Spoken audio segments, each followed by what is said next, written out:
함께 나누실 하나님 말씀 보겠습니다. 히브리서 9장 6절로 14절까지의 말씀입니다. 함께 찾으셔서 함께 교독하시도록 하겠습니다. 히브리서 9장 6절에서 14절까지의 말씀, 새 언약의 능력이라는 제목으로 이렇게 히브리서 34번째 말씀 함께 나누기 원합니다. 저희는 계속적으로 성령 하나님께서 히브리서 말씀을 통해서 그리스도의 제사 직분과 또 그 사역이 탁월하다는 것을 증거하는 장면을 우리는 계속 살펴보고 있습니다. 첫째 장막에서의 사역은 대제사장의 지성소 사역을 1년에 한 번씩 하는 속죄일의 사역이 있었고, 평상시에는 성소 안에 들어가서 사역을 했는데, 예수님의 사역은 바로 그 사역보다 뛰어난 놀라운 사역이라는 것입니다. 옛 언약으로 인칭되는 율법으로 제사를 드리는 이 제사의 개념 속에는 사실은 하나님을 매일같이 만날 수 없었습니다. 또 하나님을 만나는 시간은 대제사장이 1년에 한 번 지성소 안에 들어가서 속죄 피를 뿌릴 때 주님께서 임재하시는 장면을 경험했고, 그래서 1년에 한 번씩 속죄의 의미로서의 하나님을 대제사장만 대면했지 백성들은 대면할 수 없습니다. 그래서 바깥들의 백성들은 임했고, 보통 제사장들은 레위지파 제사장은 성소 안에 있다가 대제사장만 그것도 하나님을 아련하기 위해서 또 하나님부터 용서를 받기 위해서 지성소 안으로 들어갔던 것이죠. 이 때문에 사실은 율법의 문제 가지고는 인간의 본질적 문제가 다 해결되지 않았다라고 성경은 말하고 있습니다. 특별히 레위기 16장에 보면, 레위기 16장 살펴볼까요? 레위기 16장 2절 이하의 말씀에 보면 이 속죄일에 해야 될 일들을 하나님께서 모세에게 그 형 아론이 어떻게 해야 될 일을 알려주십니다. 2절 이하에 보면 여호와께서 모세에게 이르시되 내 형 아론에게 이르라. 성소의 휘장 안 벗개 위 속죄소 앞에 아무 때나 들어오지 말라. 그리하여 죽지 않도록 하라. 이는 내가 구름 가운데에서 속죄소 위에 나타남이니라. 아론이 성소에 들어오려면 수송아지를 속죄 제물로 삼고 순양을 번제물로 삼았고 거룩한 세마포 속옷을 입으며 세마포 속바지를 몸에 입고 세마포 띠를 띠며 세마포 관을 쓸지니 이것들은 거룩한 옷이라. 물로 그의 몸을 씻고 입을 것이며 이스라엘 자손 회중에서 속죄 제물로 삼게 하여 숫 연소 2마리와 범제물로 삼게 하여 숫 양 1마리를 가져갈지니라.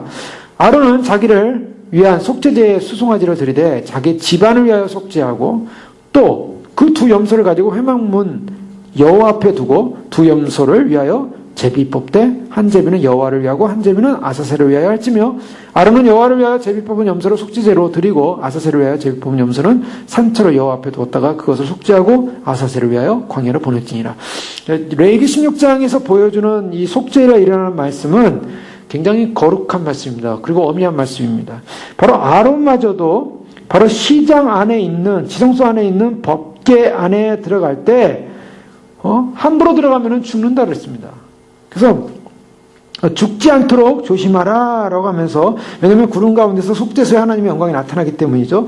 그래서 그것을 죽지 않게 해서 그가 해야 될 일이 있다면 아론이 성소에 들어오려면 수송아지를 속죄제물로 삼고 수장을 번제물로 삼고 거룩한 세마포 속옷을 입고 세마포 속바지를 입고 세마포 띠를 띠고 세마포 관을 쓰고 바로 그렇게 하고서 거룩한 옷을 입고 들어가야 한다고 말하고 있습니다.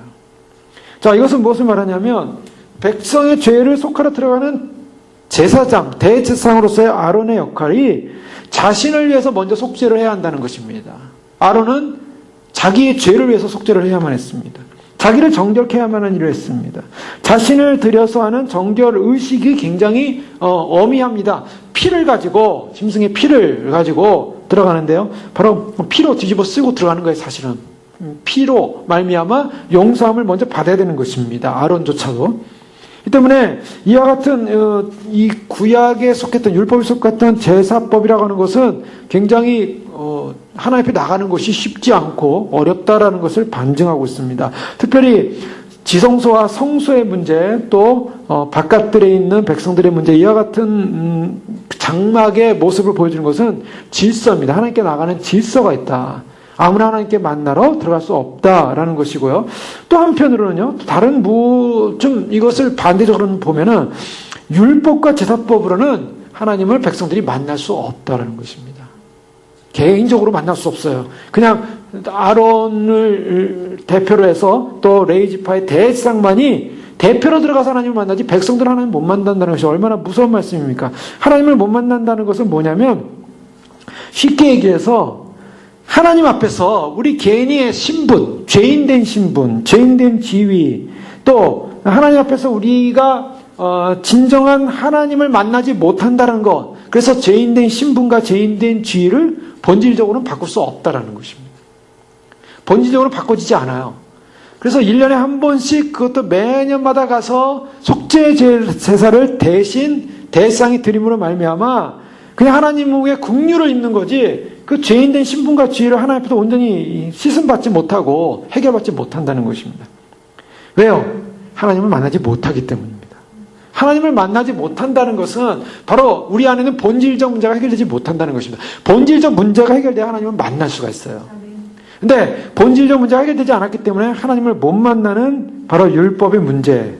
그러니까 하나님의 은혜로운 임재와 하나님의 임재 앞에 서는 그런 보증을 받을 수가 없다는 것입니다. 하나님 앞에 나아갈 수 없다는 것입니다. 결국 구약 율법이 레위기가 보여주고 있는 것은 뭐냐면 백성들이 자신들이 죄인이기 때문에 하나님 앞에 나아갈 수 없다라는 걸 보여주고 있는 것입니다.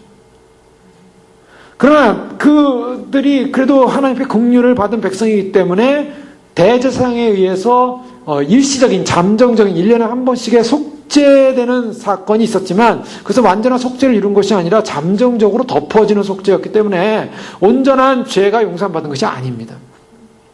죄가 용서받았으면 다시는 속죄의 그러한 제물을 드릴 필요가 없죠.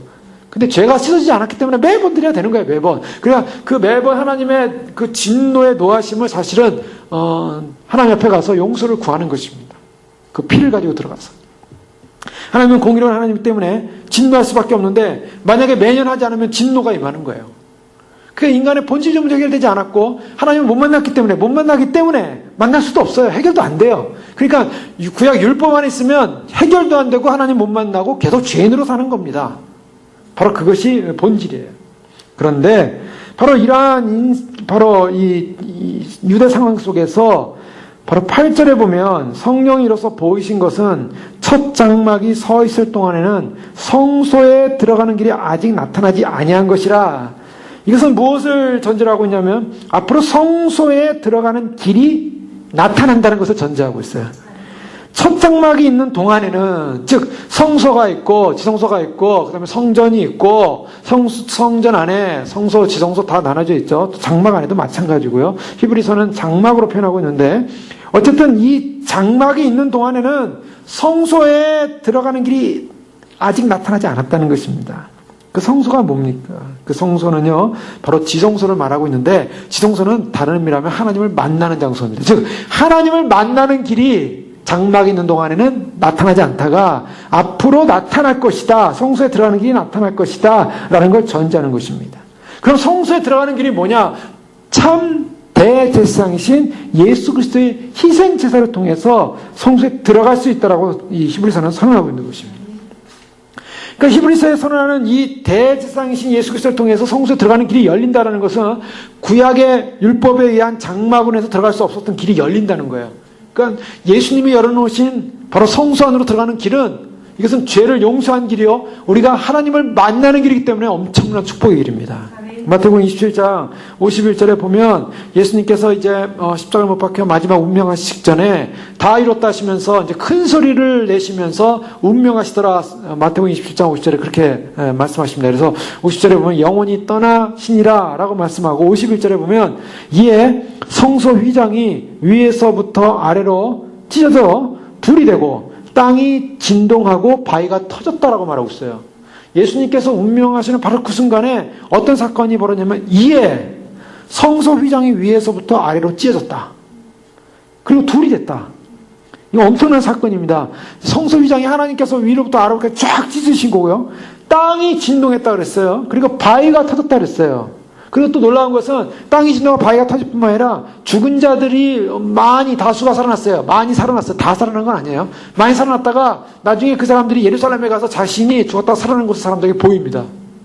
그리고 땅이 진동했어요. 아마도 예수님께서 십자가에 매달리신 바로 그 자리도 땅이 진동하고 지진이 났습니다. 왜요?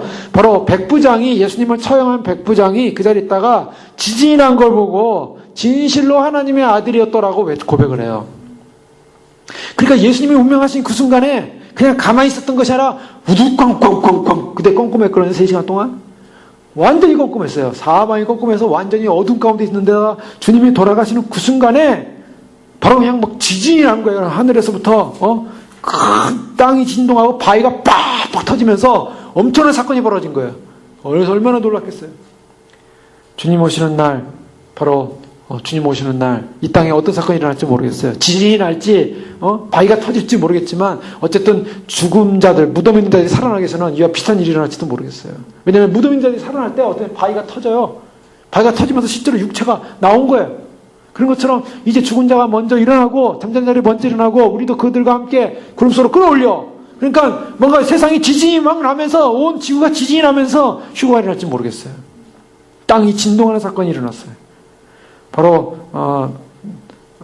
예수님께서 돌아가시는 바로 그 순간에 위에서부터 아래로 찢어진 그 성소의 휘장은 무엇을 말하냐? 바로 예수님께서 성소 안으로 들어가는 길을 여셨다는 것입니다. 바로 지성소 안으로 가는 희생 제물을 주님께서 친히 정말로 속죄 제물로서 돌아가심을 말미암아 휘장이 열린 거예요. 이것이 얼마나 영광스러운 기쁨인가, 영광스러운 사건인가. 이것은 옛 언약의 장막 가지고는, 그것을 가지고는 하나님을 도저히 만날 수 없었고, 하나님 만날 수 없는 인생은 죄의 문제, 죄인된 신분의 문제 해결받을 수 없었는데, 예수님께서 이제는 그 휘장을 가르치고 우리를 하여금 예수 그리스도를 믿음으로 말미암아, 그 피를 믿음으로 말미암아 그 피와 함께 바로 성소 안으로 가서 하나님을 만나는 길이 열렸다는 것입니다. 이것이야말로 엄청난 축복입니다. 이와 같은 엄청난 축복을 보았고 영광을 보았는데 그 예전에 하나님을 만나지도 못하는 구약 율법으로 돌아간다는 것은 가장 어리석은 행동이라는 것입니다. 히브리 기자는 바로 그것을 말하고 있는 거예요. 율법으로 돌아가겠느냐? 다시 옛날 장막이나 레이지파가 하는 그러한 제사법으로 돌아가겠느냐? 예수님이 이루신 어마어마한 사건, 예수님께서 그 성소와 지성소 사이에 있는 휘장을 찢으셨어요. 이 엄청난 사건, 이것이 바로 예수님께서 이루신 그런 놀라운 새 언약의 중보자로서의 사역을 이루신 것입니다. 9절과 10절에 보면요, 이 장막은 현재까지의 비운이 이에 따라 드리는 예물과 제사는 섬기는 자를 그 양심상 온전하게 할 수 없나니 이런 것은 먹고 마시는 것과 여러 가지 씻는 것과 함께 육체의 예법일 뿐이며 개혁할 때까지 맡겨둔 것이니라. 개혁할 때까지다. 즉 옛 율법과 옛 제사법은요 전부 다 개혁할 때까지, 주님 오실 때까지, 주님이 이루실 때까지, 성소 들어가는 길이 열릴 때까지입니다. 그러니까 레이직 제사제뿐이라고 하는 것은 교회의, 하나님의 교회, 하나님의 공동체에 있어서 영속적인 목적이 아니었습니다. 아마도 사람들은요, 영속적으로 이 레이지파가 이루는 그러한 제사법이 이루어져야 된다고 생각하는지 모르겠어요. 오늘날 유대인들이 성전을 짓고 다시 그 제사 제도를 복원해서 제수적으로 제사를 드리기를 원하는데 그것이 사실은 예수 그리스도를 위해서 이미 끝난 겁니다. 끝난 건데 다시 옛날 제사법으로 돌아간다는 것은 하나님의 영광을 가리는 것입니다. 또 아론 외에는, 아론과 그 외 자손들의 대제사장 외에는 하나님의 낭실, 하나님의 그 지성소 안으로 들어가는 것이 허용되지 않았던 그것은 앞으로 이상적인 모든 사람이 예수 그리스도를 통해서 하나님을 만나러 들어갈 수 있는 그런 축복의 시간이 아직 오지 않았다는 것을 증거하고 있는 것입니다. 제한된 사람만 들어가는 거죠. 제한된 한 사람. 또한 그와 같은 일들이 양심상 온전케 할 수 없다라고 또한 9절에 말하고 있습니다.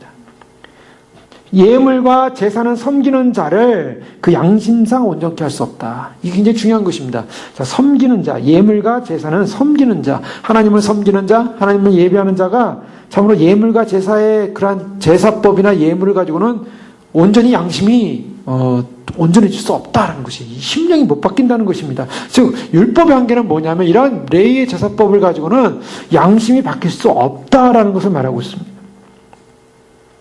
바로 이와 같은 모습은 전부 다 앞으로 율법 위에 장차 올 것에 대한 그림자고, 또 예물을 보면요, 그 예물 자체가 곡식을 빻아드리는 소재나 기름이나 그 다음에 향품이나 또 그것과 함께 섞은 소금이나 천열매, 11조, 모든 자의로 드리는 예물들, 그런 것들은 사실 제사장에서 드려지는데 이런 것들이 양심을 온전히 못한다는 것입니다.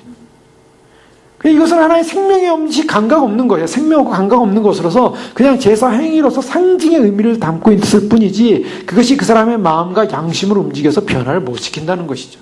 자, 여기 한계가 있습니다. 그것은 분명한 어떤 목적을 두고 앞으로 일어날 그런 완성되어질 바로 구속적 사역의 개념을 두고 이루어지고 있었지만 그러나 그 이루어지는 현장 속에서는 그것이 사람을 바꿀 수 없었다는 것입니다. 제사라는 것은요, 헬라어로는 죽인다라는 의미를 갖고 있는데 살육당한 제물을 가지고 하나님께 나가는 것입니다. 그런데 이런 양심상 온전케 할 수 없는 이 제사법 앞에 온전하게 될 수 있는 합당한 자가 와야만 했습니다. 온전하게 할 수 있는. 레위 제사장들도요, 온전케 할 수 없었어요. 레위 제사가 어떠한 그 인간의 본질적 죄의 삭스를 없애지 못했습니다. 그러나 온전한 제사를 이루기 위해서 바로 그때까지만 이 육체의 예법이 존재하고 있었다라고 10절에 단언하고 있어요. 그러면 개혁할 때까지라는 이 말은요, 앞으로의 그리스도가 이루시는 온전한 제사가 온다라는 것을 보여주고 있다는 것입니다. 그래서 이 의식적 행위 가지고서는 어떤 의식적 정결, 마음을 정결케 하지 못하고 의식적 정결만을 가져왔습니다. 물두멍에 손을 씻어가지고요, 손을 씻나 해서 마음이 깨끗하지 않았어요. 본데 빌라도가 예수님을 십자가에 못 박으라고 사형에 청하라고 명령을 하고요, 그가 하나님과 손을 씻었어요. 나는 손을 씻으면서 나는 이 죄에 나는 무관하다, 그렇게 했어요. 근데 자기가 손을 씻는다고 죄가 없어집니까? 그 사람이 왜 손을 썼는지 아마 로마법에 그런 어떤 예식이 있었는지 아니면 유대인들이라는 행동을 하는지 아니면 양심의 문제가 있었는지 손을 씻었어요. 제가 사형을 선고하고 손을 씻었어요. 나는 여기에 죄가 없다. 자기는 상관이 없는 거다. 이렇게 나온 거죠. 그러나 상관이 있었어요. 본데 빌라도가 예수님을 십자가에 못 박도록 그렇게 허용한 그런 죄값을 그런 치료하면 하는 것입니다. 물두멍에다 손을 씻는다 그래서 사실은 손을 씻는다는 그 자체가 마음의 심령을 씻지 못한다는 것. 제사와 붓는 의식과 고기와 떡과 기름, 포도주, 이 모든 것들이 사실은 인간의 영혼을 변화시킬 수 없다라는 것. 바로 이 제사법에는 그렇습니다. 이것을 통해서 하나님이 주신 이것을 통해서 묵상을 하지만 그런 본질적 변화는 못 시켜요. 그럼 개혁할 때까지가 언제냐? 개혁이라는 것이 누가복음 1장 68절 이하의 말씀에 보면 바로 우리 주님 사가랴가 성령이 충만하여 우리 주님에 대한 예언을 하는데 이렇게 예언합니다. 예수님 탄생할 때 사가랴의 예언을 보면 누가복음 1장 68절 이하에 찬송하리로다 주 이스라엘의 하나님이여 그 백성을 돌보사 속량하시며 우리를 위하여 구원의 뿔을 그 종 다윗의 집에 일으키셨으니 이것은 주께서 예로부터 거룩한 선지자의 입으로 말씀하신 바와 같이 우리 원수에게서와 우리를 미워하는 모든 자의 손에서 구원하시는 일이라. 우리 조상을 긍휼히 여기시며 그 거룩한 언약을 기억하셨으니 곧 우리 조상 아브라함에게 하신 맹세라. 우리가 원수의 손에서 건지심을 받았다라고 선언하고 있어요. 예수님께서 이 땅에 오시는 이 성육신 사건이 구원의 뿔을 다윗의 집에 일으키셨다. 구원을 위해서 오셨다는 것입니다. 우리를 모든 자의 원수에게서와 우리를 미워하는 모든 자의 손에서 구원하시는 일이 일어난다라고 말하고 있어요. 자, 바로 이것이 뭔가? 이것이 11절에 말하는 장래 좋은 일이라고 말하고 있습니다. 11절 보면 그리스도께서는 장래 좋은 일의 대제사장으로 오사. 예수님께서 어떤 분이셨는가? 예수님께서 이 땅에 오셨습니다. 성육신하셨어요. 사가랴의 예언대로 우리를 구원하기 위해서 구원의 뿔을 높이 드신 다윗의 가문에 오신 바로 예수님이십니다. 그런데 이 예수님께서 오신 이 구원의 사건이 뭐냐? 좋은 일이라는 거예요. 여러분, 무엇이 좋은 일인가? 우리 가운데 좋은 일이라면 복권에 당첨하는 게 좋은 일인가? 세상에서 참 잘 되는 게 좋은 일인가? 성경에서 좋은 일을 설명하고 있습니다. 좋은 일이라는 것은 예수 그리스도께서 이 땅에 오신 일입니다. 대제사장으로 오신 일입니다. 우리의 인간의 본질적 문제는요, 본질적 문제의 해결은 바로 죄 문제가 해결되는 것이 본질적 문제의 해결입니다. 이 땅에 아무리 모든 것, 세상 사람들이 말하는 좋은 것을 얻는다 할지라도 죄 문제 해결되지 않으면요, 아무 소용이 없는 것입니다. 본질적 문제, 인생이 갖고 있는 본질적 문제는 바로 죄 문제. 그래서 예수님께서는 이 죄 문제를 해결하기 오셨다는 겁니다. 죄 죄 문제를 해결해서 오신 그 주님의 직위가 뭔가? 대제사장이에요. 대제사장으로서 오셔가지고 주님께서는 우리에게 자신의 피를 주심으로 하여금 우리를 속죄하는 역할을 했어요. 바로 그 12절입니다.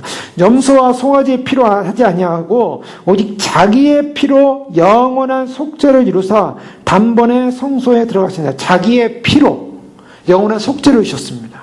예수님이 지위가 대제사장 지위로 오셨는데 이 대제사장 지위로 오신 주님은 바로 영원한 속죄, 자신의 피로 속죄를 이루시는 사역을 하셨어요. 바로 이와 같은 사역을 하러 오신 예수님이 바로 좋은 일을 가지고 오신 대제사장이시다. 바로 우리는 이와 같은 좋은 일, 복된 일, 정말 장래 좋은 일을 위해서 오신 바로 예수 그리스도의 그 영광스러운 성육신이 얼마나 축복이고 주님이 그 일을 걸어가신 것이 얼마나 위대한 영광인가. 예수님께서는 바로 그 몸에 바로 하나님의 영광이 그 몸에 임하고 있었고 하나님의 충만이 임하고 있었고 골로새 2장 9절에는 그 안에는 신성의 모든 충만이 육체로 거하셨다라고 말하고 있어요. 하나님의 그 거룩한 충만이 오셔가지고 우리를 위하여 속죄의 제사로 드셨는데 대제사장으로서의 이 일을 하셨습니다.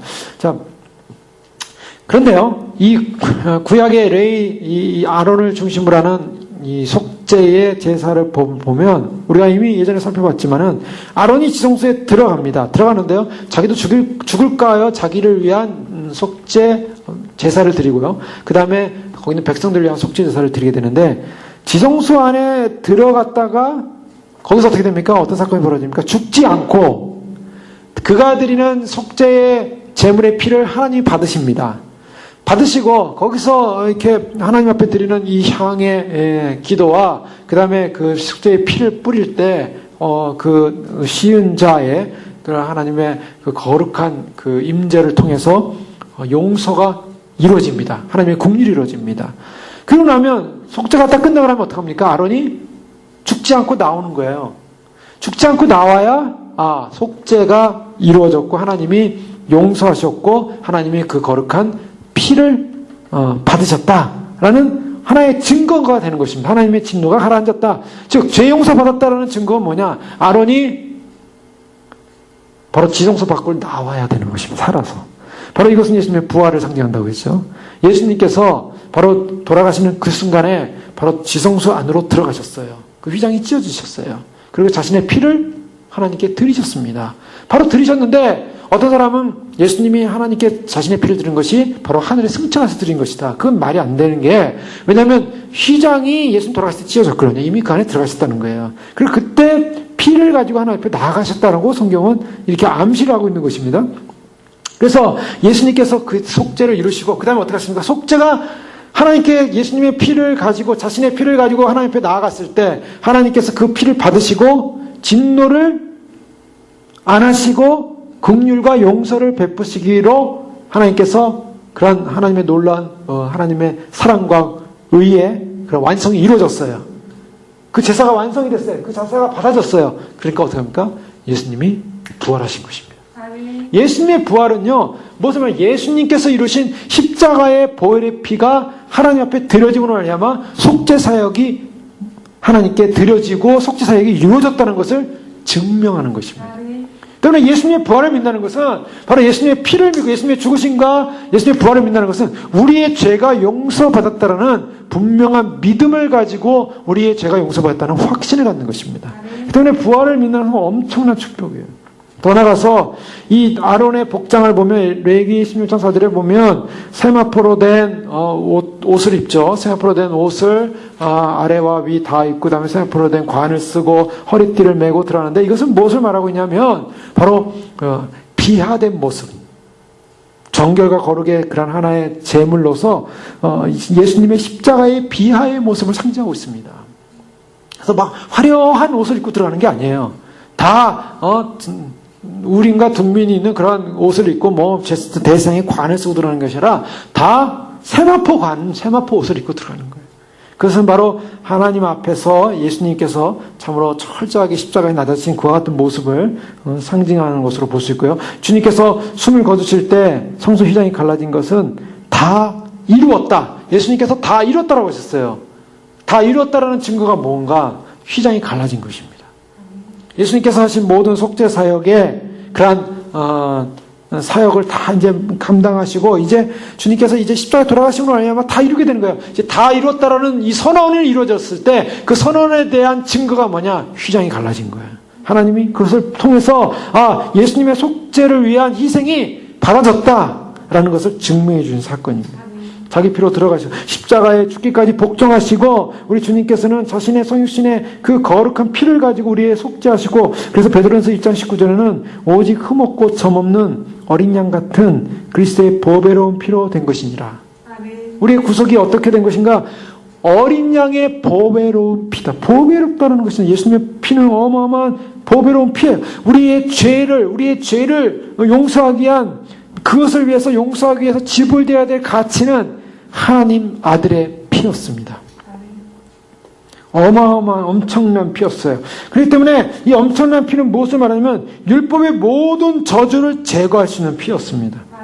최고 통치자여 재판장이신 하나님께서 받으실 그런 합당한 제사의 제물의 피로서 예수 그리스도 하나님 아들의 피가 참으로 모든 율법의 저주를 끊어버리시고 예수 그리스도 안에서 구속의 구원의 해방을 이루신 것입니다. 얼마나 위대한 축복인가.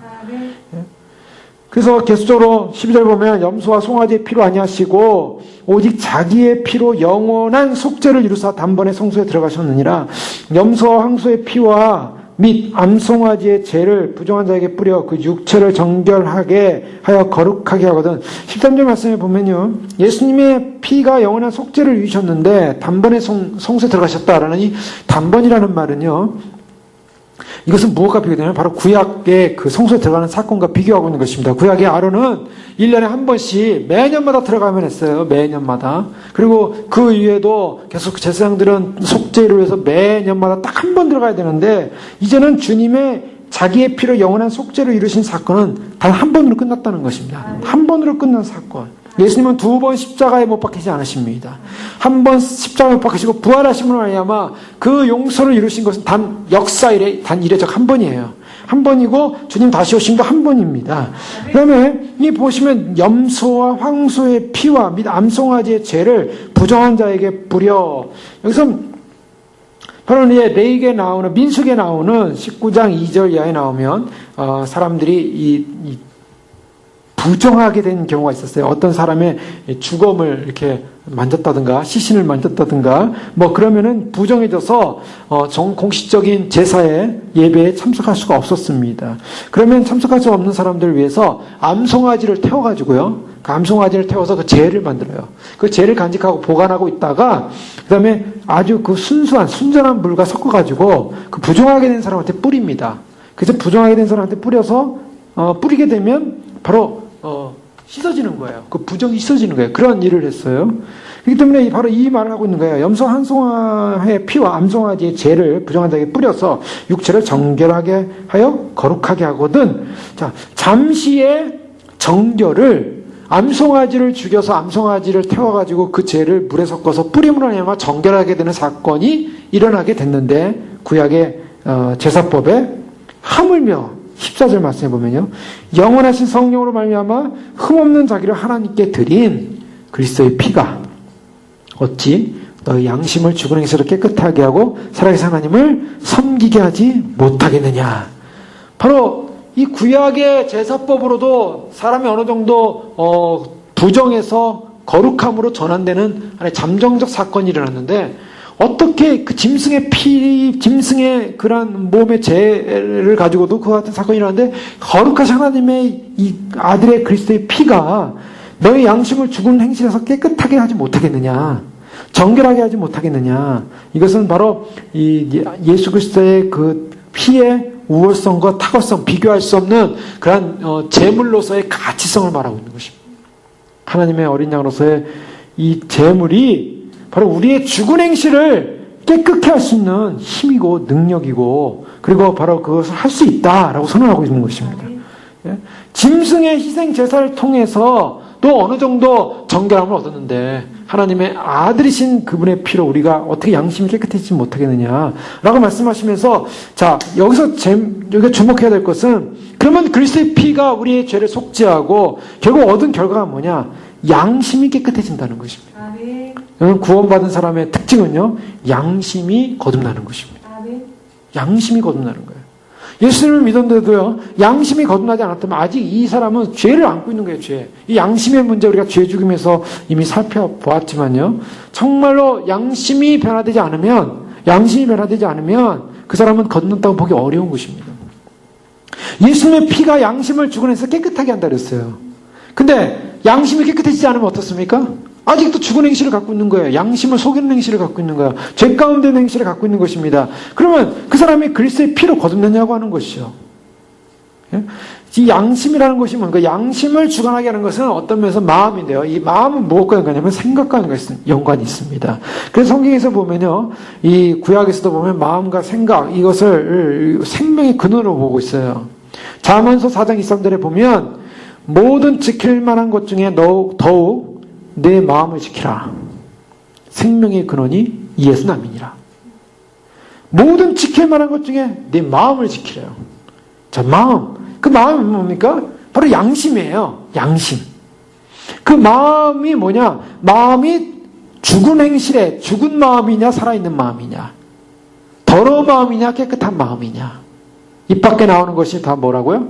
마음에서 나온다 그랬잖아요. 그 마음이 더러우면 입 밖으로 더러운 것이 나오고, 마음이 깨끗하면 좋은 것이 나온다는 거예요. 들어가는 거, 먹는 거, 이것은 아무 문제가, 입으로 들어가는 것은 아무 문제가 없고, 나오는 것인데 그 마음의 문제, 마음이 어떠냐? 예수 그리스도를 통해서, 예수님의 피를 통해서 양심이 깨끗함을 받은 사람은 죽은 행실에서 깨끗해졌기 때문에 마음이 정결한 사람이라는 거예요. 그러면 생명의 근원이 이에서 남이니라. 왜 그렇습니까? 마음과 생명의 근원이래요. 즉, 양심이 깨끗해진 사람은 어떤 사람이면 생명을 얻은 사람이라는 것입니다. 그런데 양심이 깨끗하지 못한 사람은 그리스도의 피로 인해서 생명을 얻지 못한 사람이라는 거예요. 굉장히 중요한 개념을 담고 있습니다. 그리스도의 피가 예전에는 레이지파의 제사를 통해서는, 제물을 통해서는 정결케 하는 일, 부정하다는 걸 좀 정결케 하고서 겉으로 정결케 하는 일을 가졌지만은, 그러나 마음까지는 정결케 하지 못했다는 것입니다. 그리스도의 피는 우리의 마음까지도 정결케 한다. 바로 이것을 선언하고 있는 것입니다. 그렇기 때문에 예수 그리스도가 이루신 제사의 완성은 바로 이 구약 레이지파가 이루는 이 제사법과는 비교할 수 없는 새 사람의 전환이라는 것입니다. 생명의 전환이에요. 그러니까 구약 사실 레이법을 가지고는 영원한 생명을 얻을 수 없는 것을 보여주고 있습니다. 물론 그 당시는 그것을 통해서도 구원을 받는다라는 구원 개념에서는 다른 개념이지만, 그러나 그것이 보여주는 실체는 영원한 생명이 그것을 얻는 것이에요. 영원한 생명은 예수 그리스도 안에 있음을 말하고 있는 것입니다. 그러면 그 제사법을 지킴을 알면 그들은 막연하게 장차 올, 개혁하게 될, 장차 좋은 일을 가져오실 대제사장으로서 오실 그분을 막연히 예표로서 믿은 거예요. 예표로서. 그 일을 행함으로. 그렇기 때문에 그 믿음이 어느 정도 효용을 갖은 것이지, 사실은 행위법으로는, 행위 자체로는 아무 의미가 없는 것입니다. 예수님께서, 그러나 예수님이 친 제사의 제물이 되어서 이 땅에 오신 것, 바로 구약의 이 제사법은 바로 예수님의 죽으심을 그대로 보여주기 위해서 미리 와 있는 거죠. 그림자처럼. 그러나 실체가 오신 것입니다. 그래서 욥기 20장 12절 13절에도 보면요, 그는 비록 악을 달게 여겨 혀 밑에 감추며 아껴서 버리지 아니하고 이 천장에 물고 있을지라도 그의 음식은 창자 속에 변하여 뱃속에 독사의 세계가 되느니라. 자, 어떤 사람은 정말 양심으로 깨끗하게 되지 못한 사람들은 악을 달게 여긴대요. 그래서 혀 밑에 감춘다.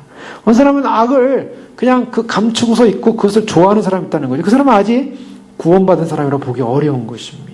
그리고 시편 36편 3절에 보면 그의 입에서 나오는 말은 죄악과 속임이라. 그는 지혜와 선행을 그쳤도다. 그의 입에서 나오는 말은 죄악과 속임이라.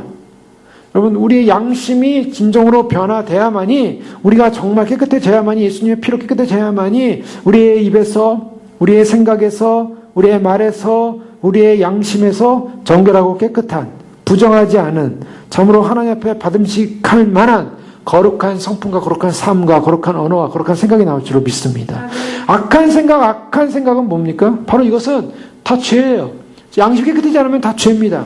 예를 들면요, 예수님께서 이 부분을 마태복음 15장에서 다루고 있는 장면, 15장 마태복음 여러 군데 다루고 있지만, 특히 마태복음 15장 18절에서 20절까지의 말씀에 보면 예수님께 말씀하셨어요. 입에서 나오는 것들은 마음에서 나오나니 이것이야말로 사람을 더럽게 하느니라. 마음에서 나오는 것은 악한 생각과 살인과 간음과 음란과 도둑질과 거짓 증언과 비방이니 이런 것들이 사람을 더럽게 하는 것이요 씻지 않은 손으로 먹는 것은 사람을 더럽게 하지 못하느니라. 예수님께서 이 먹는 문제에 이것은 우리가 거룩해질 수 없다라는 거예요. 먹는 거 무슨 음식을 먹어도 신약 안에서는 구약에 상관없어요. 근데 구약에 무슨 제사법에서 무슨 먹는 음식들을 이렇게 구별할 필요가 없어요. 왜냐하면 들어가는 게 문제가 아니라 마음의 문제라는 거예요. 마음의 물리적인 문제가 아니라는 거예요. 그래서 마음에 나오는 악한 생각, 살인, 간음 이 모든 것이 다 마음에서 나오는 것이 더럽힌다. 결국 예수님 무슨 말씀이냐면 우리가 마태복음 5장에 가면요. 예수님께서 이 산상수훈의 말씀을 하시면서 특별히 이 마음 문제를 다루게 됩니다. 마태복음 5장 21절 이하의 말씀을 보면 옛사람에게 말한 바 살인하지 말라 누구든지 살인하면 심판을 받게 되리라 하였다는 말을 너희가 들었으나 나는 너희에게 이르노니 형제에게 노하는 자마다 심판을 받게 되고 형제를 대하여 라가라 하는 자는 공회에 잡히게 되고 미련한 놈이라 하는 자는 지옥불에 들어가게 되리라. 그러므로 예물을 제단에 드리다가 형제에게 원망드릴 만한 일이 생각나거든 가서 화목하라. 이렇게 하시면서 뭐냐면 이 살인이라는 어떤 구약의 율법 안에서 보면 그것을 했냐 안 했냐 행위적 결과를 보지만 그러나 이 마음속에서 나오는 그런 생각을 가지고 어떤 말을 했다는 그 결과를 봤을 때 이미 행위를 하기도 전에도 이미 살인을 했다. 또 그 다음에 예를 들면 간음에 가는 것도 마음에 이미 음욕이 품어지면 간음이 이루어진 것이다. 또 이렇게 말씀하시고요. 또 여러 가지 이 마음의 문제, 마음의 심령의 문제를 얘기하고 있어요. 그 양심을 깨끗하게 했다라는 것은 생각과 마음의 변화가 일어났다라는 것을 말하고 있습니다. 생각과 마음의 거룩함이 일어났다. 그러니까 양심이 타락한 사람은 생각과 마음의 거룩함이 일어나지 못하고 결국에는 믿음 없는 그러한 생각들, 또 믿음 없는 말들, 믿음 없는 자기 이권, 이기주의, 어떤 종교적인 행위를 한다 할지라도 그러한 마음의 진정한 양심의 변화가 일어나지 않으면 그것은 거듭남의 증거는 분명히 아니다라고 말하고 있습니다.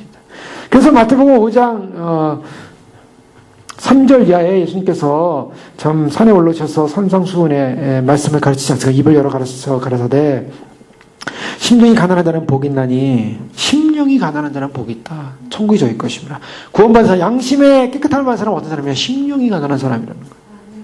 양심의 깨끗함, 예수 그리스도의 피로 말미암아 양심의 깨끗함을 입는 사람만이, 정결함을 입는 사람이 심령이 가난해지는 것입니다. 애통하는 자는 복이 있나니 그 위로를 받을 것입니다. 애통함, 마음의 양심이 깨끗해지니까 죄에 대해서 애통하게 되는 것입니다. 양심이 깨끗하지 못하면요 죄를 죄로 여기지 않아요. 사람들이 이 양심에 타락을 하게 되면 자기는 전혀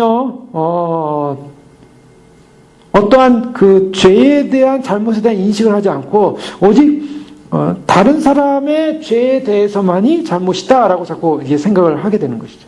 그 죄에 대한 인식이 없어지는 거. 왜 그런가? 자기에 대한 우상화가 이루어지기 시작하면요, 자기가 죄에 대해서 예민하지 못하는 거예요. 양심이 묻어졌다는 건 바로 그런 부분이죠. 어떤 사람은 계속적으로 잘못된 행위를 하거나 잘못된 생각을 하거나 잘못된 어떤 그 사회나 공동체성이나 아니면 모든 면에서 다 잘못된 그런 모습을 드러내고 있습니다. 그럼에도 불구하고 자기는 한 번도 그것이 잘못이라고 생각해보지 않는다면은 그것은 이 소위 말해서 양심이 타락한 거죠.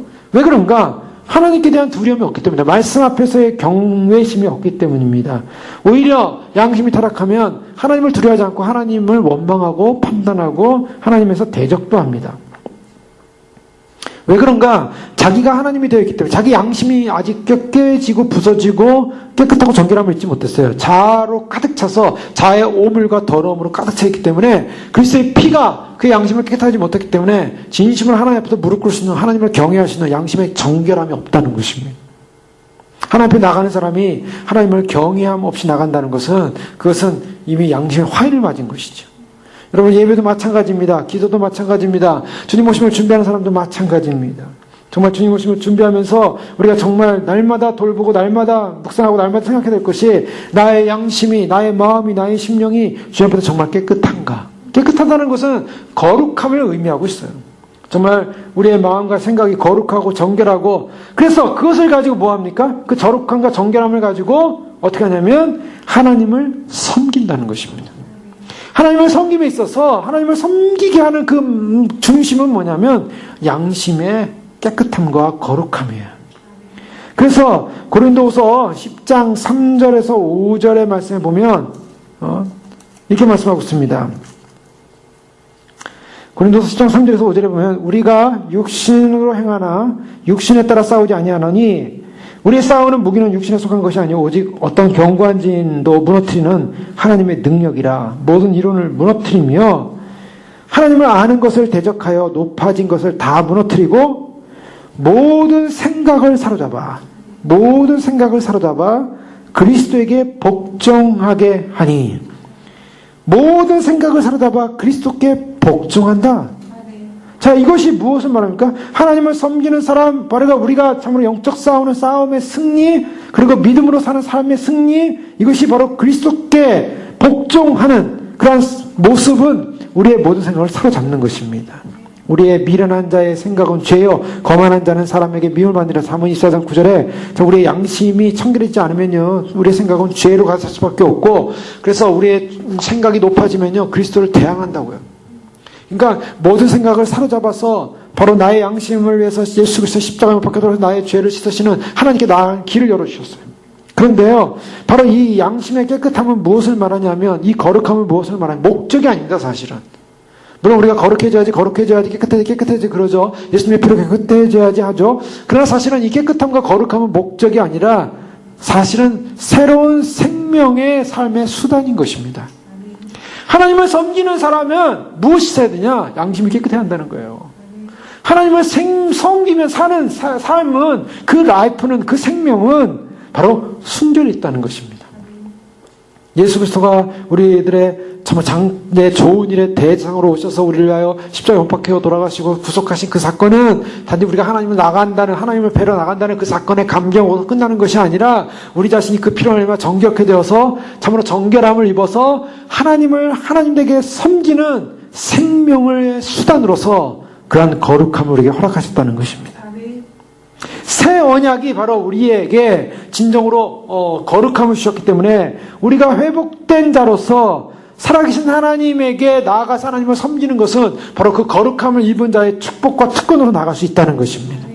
여러분, 대제사장들이 피를 가지고 나갔다는 것은 뭐냐면 그 피로 죄사함을 만나는 거예요. 제사를 만나는 그 피로 씻는다는 것입니다. 그 피로 순결하고 정결하게 되고 하나님께 나가서 그 정결케 된 몸을 가지고, 거룩케 된 몸을 가지고 하나님을 섬기고 예배하고 경배하고 하나님 높여드린다는 것입니다. 우리가 이 땅 가운데서 주님 오시기 전까지 예수 그리스도의 보혈의 피로 말미암아 우리가 씻고, 그 피로 말미암아 우리의 생활포를 빨고, 피로 말미암아 우리의 양심을 깨끗하게 하고, 피로 말미암아 우리가 정결케 하고, 피로 말미암아 우리가 거룩해진 것은 무엇을 말하면 영원히 주님 오시는 날 주님 앞에 가서 영원히 주님을 섬기기 위한 삶의, 영원한 삶의 수단인 것입니다. 수단이라 해서 그것이 가벼운 것이 아니라 어마어마한, 예수 그리스도의 피가 아니고서는 하나님 나라에 들어갈 수 없다는 것입니다. 그 거룩함을 소유하지 않은 사람은요, 하나님을 섬길 수 없어요, 하나님 나라에 가서. 그래서 히브리서 10장 22절의 말씀에도 보면 동일하게 이렇게 말씀하고 있습니다. 우리가 마음의 뿌림을 받아 악한 양심으로부터 벗어나고 몸은 맑은 물로 씻음을 받았으니 참 마음과 온전한 믿음으로 하나님께 나아가자. 마음의 뿌림을 받아 악한 양심으로서 벗어났다는 것이 뭐예요? 그것이 온전한 믿음이에요. 온전한 믿음, 온전한 제사를 가져왔어요. 예전에 과거의 레위 제사법을 가지고는 온전할 수 없었기 때문에 그들은 완전할 수 없었지만, 그러나 온전한 제사가 왔습니다. 예수 그리스도로 말미암는, 그 피로 말미암는 바로 온전한 양심을 깨끗하게 하는 제사. 그러므로 10장 19절에 보면 형제들아 우리가 예수의 피를 힘입어 성소에 들어갈 탐욕을 얻었나니 그 길은 우리하여 휘장 가운데로 열어놓으신 새로운 살 길이요 휘장은 그의 육체니라. 또 하나님의 집 다스리는 큰 제사장이 계심에 우리가 마음의 뿌림을 받아 악한 양심으로부터 벗어나고 몸은 맑은 물로 씻음을 받았으니 참마음과 온전한 믿음으로 하나님께 나아가자. 우리가 바로 예수 그리스도의 피로 말미암아 성소에 들어갈 수 있는 담력, 성소에 들어갈 수 있는 은혜, 거룩함, 순결함, 정결함, 양심의 깨끗함을 얻은 존재, 바로 그것이 참 믿음이라는 것입니다. 이것이 어마어마한 축복입니다. 주님께서 우리를 그런 축복의 새 언약의 중보자로 오셔서 우리를 위하여 참으로 희생하시고 우리를 위하여 참으로 온전한 장막으로서 우리를 위하여 십자가 돌아가셔서 우리가 예수 그리스도 안에서 예수 그리스도의 몸 안에서 그의 장막 안에서 그의 피로 말미암아 우리가 온전케 되어 주님과 함께 단번에 주님을 만나러 하나님을 만나러 성소에 들어가는 거룩함을 입은 존재가 되었습니다. 이런 존재가 되었기 때문에 오늘도 그리스도의 피로 말미암아 우리의 양심이 죽은 에서 깨끗하게 돼서 살아계신 하나님을 섬기는 존재로서 주님 오시는 날까지 우리는 섬기고 또 섬기고 그래서 참으로 우리의 양심의 거룩함으로 정결함을 입어서 주님 오실 때까지 주님을 섬기뿐만 아니라 주님 오셔서도 그 거룩한 주님과 함께 연합되어서 영원히 주님의 나라에서 주님과 함께 통치하고 다스릴 뿐만 아니라 주님을 섬기는 하나님을 섬기는 예배자로서 찬송자로서 참으로 하나님을 거룩함으로 섬기는 바로 거룩함이 바로 영원한 삶의 수단이 바로 그 거룩함이 이루어지지 않은 사람은 영원한 삶을 살 수 없는 거예요. 하나님을 섬길 수 없는 것입니다. 바로 그것이 그리스도의 피임을 고백하며 새 언약의 중보자로 오신 예수 그리스도 그 앞에서 우리가 변화된 이것이야말로 가장 위대한 보상입니다. 주님을 믿고 주님을 따랐는데 주님 오심을 믿고 따르는데 우리에게 뭐가 좋아지는 일이 있어야 되지 않겠습니까? 많은 물질이 이런 게 아니에요. 우리가 예수님 믿고 따르는 때 하나님께서 우리에게 주시는 보상은 뭐냐면 바로 예수 그리스도의 피로 말미암아 거룩함을 입어 하나님의 성소 안에 들어가서 하나님을 섬기는 것입니다. 이것이 우리의 보상입니다. 영광입니다. 주님 오시는 날까지 거룩함의 양심의 깨끗함과 정결함으로 우리가 거룩함을 입어서 주님을 섬기다가 주님 맞을뿐만 아니라 주님 오실 때 주님 앞에 서서 거룩한 그 모습으로 존재로서 그 수단으로서 거룩함으로 주님을 섬김으로 영원히 섬김으로 왕같은 제사장이요 그날에 참으로 주님 앞에서 참으로 영광과 찬양을 돌려드리는 참으로 귀한 믿음의 새 백성 새 신부 또한 주님 나라의 영광스러운 새 인류로서 주 앞에 참으로 이루신 아버지의 거룩한 완성의 하나님 예수 그리스도의 거룩한 완성의 제사로 말미암아 영원히 아버지께 하나님께만 찬양 돌리는 경배 돌리는 저러분 되시기를 주 이름으로 축원합니다. 이 시간 주 앞에 기도할 때 그렇습니다. 주님 앞에 하나님 아버지 참으로 주님을 의지합니다. 주님을 신뢰합니다. 참으로 나를 위하여 참으로 옛 제사법으로는 우리가 하나님께 나아갈 수 없었습니다. 옛 제사법으로는 주님을 만날 수 없었습니다. 우리의 문제 해결될 수 없습니다. 우리의 죄의 문제 해결될 수 없었습니다. 아버지 하나님 우리가 하나님의 거룩한 참으로 존재로서 설 수 없었습니다. 잠시 잠깐의 정결함을 얻고 잠시 잠깐의 거룩함을 얻을지 모르지만 그러나 영원한 거룩함을 얻을 수 없었고 영원한 참으로 정결함을 얻을 수 없었습니다. 그러나 이제 참으로 새 언약의 중보로 예수님 더 좋은 일을 위하여 대상으로 오셔서 우리 위하여 참으로 단 한 번의 그 속죄의 피로 말미암아 우리에게 아버지 하나님 영원한 양심의 깨끗함과 정결함을 주시고 주님을 만날 수 있는 길을 열어주시고 성소에 들어갈 담력을 주시고 주님을 섬길 수 있는 길을 열어주셨사오니 이 주님 의지하고 믿고 의지하며 아버지 하나님 주님 믿는 것이 영원한 기쁨이요 소망이요 유대교의 그런 제사법과 비교할 수 없는 영원한 축복의 시련이요 현실이요 이제 우리가 이 거룩함을 가지고 주님 오시는 날 주님을 맞이하길 원합니다. 주님 거룩함을 가지고 주님을 맞이하며 거룩함을 정결함을 설기 원합니다. 우리 양심의 정결함을 얻기 원합니다. 우리 마음의 정결함을 얻기 원합니다. 주님 오시는 날 주님과 영원히 함께 예배하며 경배하기 원합니다. 주여 부르기 하겠습니다. 성령 하나님 임하여 주시옵소서. 능력 하나님 임하여 주옵소서. 너를 보러 전하며 놀라운 거룩한 은혜 가운데 아버지 주님 오시는 날까지 아버지 우리가